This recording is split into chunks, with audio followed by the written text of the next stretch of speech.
Morning. Good morning. ఏమైంది అసయ్య? Office అంతా serious గా ఉంది. కొత్త జీఎం వచ్చింది కదా, ఆవిడ కొంచెం కరోడ రకం. మరి పాత జీఎం? రాత్రికి రాత్రే ట్రాన్స్ఫర్. రాగానే స్టాఫ్ అడిగింది, మీరు కొంచెం లేట్ కదా, ఒకసారి వెళ్ళి కనిపించండి. Good morning.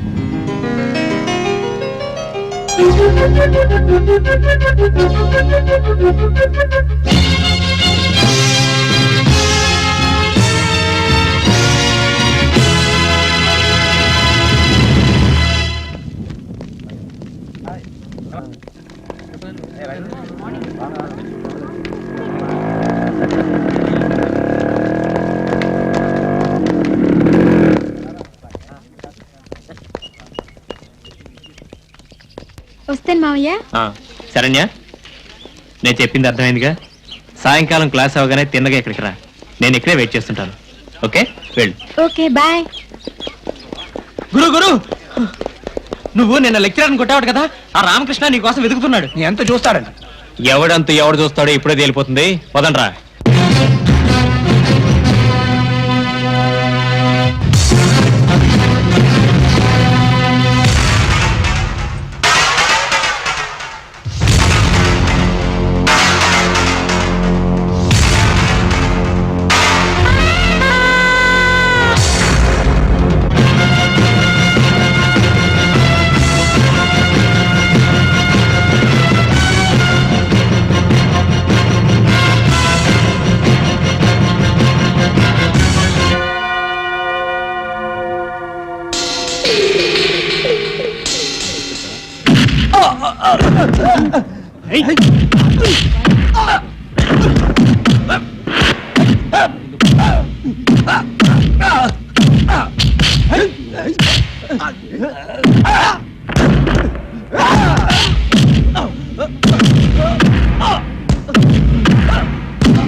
ఎవరమ్మా నువ్వు? నేనెవరైతే మీకేంటి? మీరు ప్రిన్సిపల్ కాదా? ఇది కాలేజీ కాదా? ఒక గుండా తన గ్యాంగ్ తో వచ్చి అందరూ చూస్తుండగా దారుణంగా కొట్టి పారిపోతే మీకేం తెలియనట్టు మీరు ఇక్కడ కూర్చుంటారా? మీరు అసలు మనుషులేనా? ఇంతకీ ఎవరమ్మా నువ్వు? ఇది కాలేజీ కాదు, కబేళా అన్న సంగతి తెలియక కొత్తగా చేరిన ఇడియట్ ని. ఇక్కడ తయారయ్యేది గ్రాడ్యుయేట్స్ కాదని, కిరాయి రౌడీలు, పొలిటికల్ గూండాలు అని తెలియని స్కౌండ్రల్ ని. ఇక్కడ స్టూడెంట్సే కాదు, ప్రిన్సిపల్స్, లెక్చరర్స్ కూడా ఎంత దారుణాన్నైనా ప్రేక్షకుల్లో చూస్తారని తెలియని బుద్ధిహీనురాల్ని. Please don't excite. నిజమే, అందరి ముందు అతను కొట్టాడు. అది చూసి మేము ఊరుకున్నాం. నేను చేతకాని వాళ్ళమే. మరి చూసిన మీలో ఏ ఒక్కరైనా సాక్ష్యం చెప్పడానికి ముందుకు వచ్చారా? పోనీ నువ్వైనా అతన్ని గుర్తించి ధైర్యంగా సాక్ష్యం చెప్తావా? ఖచ్చితంగా గుర్తిస్తాను. గుడ్. రేపు నువ్వు అతన్ని శిక్షించే బాధ్యత నాది. Okay? Thank you sir.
Sorry sir, పిల్లలు ఎవరు మా మావయ్యను కొట్టారో తెలియట్లేదు.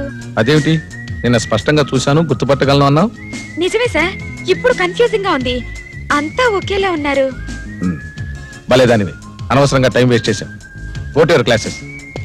రామకృష్ణ రామకృష్ణ రామకృష్ణ రామకృష్ణ. ఏం చేస్తాం, ఈ జన్మకింతే. సరే కానీ మన పెళ్ళిప్పుడు వీలైనంత తొందరలోనే. కానీ ఒక్క మాట మా మాయతో చెప్పాలి. ఎందుకంటే తల్లి తండ్రి లేని నన్ను కొడుక్కన్నా ఎక్కువగా పెంచింది ఆయనే. అయితే మన విషయం ఆయనతో చెప్పి ఆ 4 అక్షింతలు ఆయన చేత్తోనే వేసి ఆశీర్వదించమంటాను. ఆయన కాదంటే ఆయన దేవుడు, మామూలు మనిషి కాడు. దేవుడు మనుషుల్ని కలుపుతాడు, విడదీయడు. శరణ్య, బాస్ ని పేరు పెట్టి పిలవటం మేనర్స్ కాదనుకుంటా. సారీ. ప్రతిసారి తప్పు చేయటం, సారీ చెప్పటం నీకు అలవాటేగా. ఎందుకు అనవసరంగా గతాన్ని తవ్వుతావు? గతం తప్ప నాకు మిగిలిందే ఉంది. నావన్నీ శిథిలమైన స్మృతులు, ఘనీభవించిన అనుభూతులు. అయితే తప్పంతా నాదేనంటావా? తప్పు ఎవరిదైనా శిక్ష అనుభవిస్తున్నది నేనేగా. తప్పదు మరి. ఎవరు చేసిన తప్పుకు వాళ్లే శిక్ష అనుభవించాలి. తప్పు చేసింది నువ్వు. నువ్వు చేయలేదా? నేనేం చేశాను? గతాన్ని మర్చిపోకుండా మోడులా జీవితాన్ని గడపడం తప్పు కాదా? అబ్బాబ్బా ఏంటి ఏడుపు? అయినా అనకూడదు కానీ పిల్ల ఫీజుని తీసుకుని ఆఫీసు రావడం మరే అసలు ఇది ఆఫీసు అనాథ సరళాలేమో అర్థం కావట్లేదు. ఈయన వ్యవహారం చూస్తుంటే ఈయన ఇక్కడే పెంచి మన మధ్యనే చదివించేసి ఇక్కడే ఉద్యోగం వేయించేసేలా ఉన్నాడు. అంత ఉందంటావా? చూస్తే అర్థం కావట్లే. అంతకపోతే ఎంత అది కాదు పిన్ని, ఏడుస్తున్నాడని అన్నాను. తిన్నాడ్రా? నాకు ఇంకా పెళ్ళే కాలేదు. I'm seat 16. అమ్మో ఈ కథ ఎక్కువైపోయింది మనకి. రే రే రే రే రే రే. అరే రే రే రే రే. ఊరుకో. ఎవరి పిల్లాడు? నా కొడుకు. అయితే ఆఫీస్ కిందకు తీసుకొచ్చారు? తల్లి లేని పిల్లాడు. తండ్రి దగ్గర కాకుండా ఇంకెక్కడుంటాడు? తప్పనిసరి పరిస్థితుల్లో ఆఫీస్కి తీసుకొచ్చాను. ఇక్కడుంటే వీళ్ళందరికీ డిస్టర్బెన్స్ గా ఉంటుంది. నేను లోపలికి తీసుకెళ్తాను.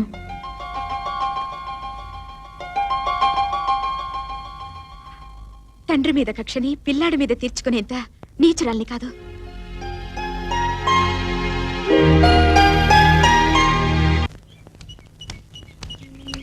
ఏంటిది?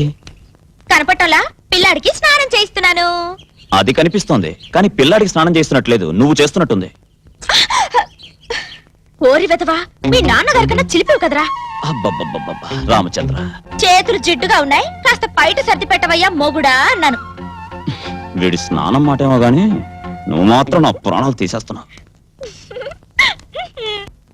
నన్ను అస్సలు టాలీ కావడం లేదు. లాస్ట్ మంత్ ఈ మంత్ చూస్తుంటే అంటే ఇది ఇంకా టోటల్ లేదు.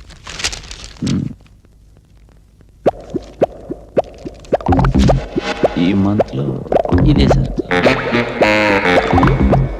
లాస్ట్ మంత్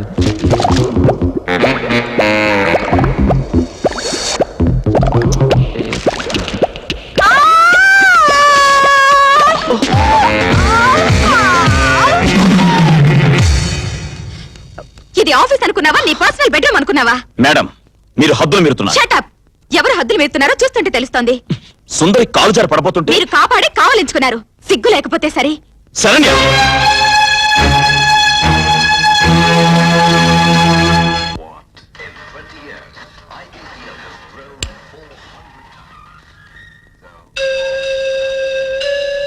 నాకు తెలుసమ్మా నీ ఒంటరితనానికి అర్థమేమిటో. మానిపోతున్న గాయాన్ని మళ్ళీ రేపాడు కదూ ఆ రామకృష్ణ. నువ్వు నమ్మవు కాని ఆ రామకృష్ణ వట్టి తిరిగిపోతూ పచ్చని నీ జీవితంలో చిచ్చుపెట్టిన నీచుడు. అలాంటి వాడి గురించి ఆలోచించడం అనవసరం. నీకింకా అతని మీద ప్రేమ చచ్చిపోలేదనుకుంటే నువ్వు జీవితాంతం ఇలాగే ఒంటరిగా ఉండిపో, లేదా వెంటనే పెళ్లి చేసుకో. నిన్ను కాదనుకున్న వాళ్ళకంటే నువ్వు కావాలనుకున్న వాళ్లతోనే నీ జీవితం సుఖపడుతుంది. అదిగో నీ కోసం పడిగాపులు పడుతూ నువ్వెప్పుడు ఊ అంటావని ఆశగా ఎదురు చూస్తున్న నీ మేనమామ బలవంతమేమీ లేదు. నిర్ణయం నీదే.